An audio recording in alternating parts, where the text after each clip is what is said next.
بسم الله الرحمن الرحيم. هذه القصيدة للشاعر علوي بن عبد الله بن جراد النسي، وتعبر عن نفسها.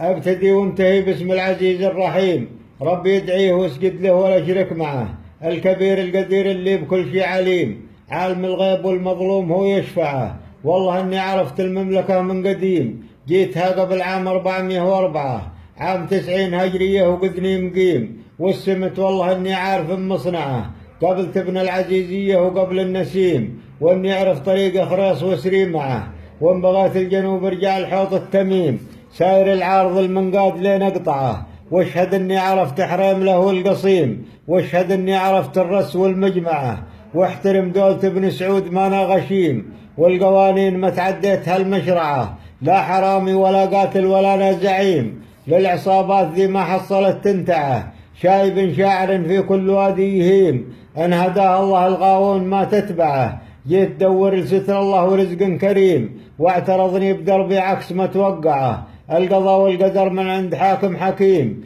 لاجتمع كل من في الارض ما رجعه، وانت يا ضابط التحقيق والسنجيم، لا تبري مدان ولا بري تقمعه، خذ كلام السجين وسجله في الصميم، وانت يا ضابط البحث الكبير اسمعه، انصحك عامل المسجون مثل اليتيم، اقر ما ودعك ربك وما ودعه، من عمل زين يتجازى بزين وسيم، ومن عمل شين يتراياه في مضجعه، ضابط القسم له الوالده النعيم، يوم جاني وصدري ضيق وسعه، وانت يا الاسمر تجملت جعل الجحيم، ما تجي والديك وشانهم يرفعه، ولهم نخل في الجنة وطلعه هضيم، هم لهم مزرعة فيها ولك مزرعة، أسمري معرفه لكن شهم وكريم، يلا ارحمه بنجابه وديد ارضعه، اعتبرته شقيقي والصديق الحميم، واعتبرته من أولادي وذا موقعه، فزعته جات في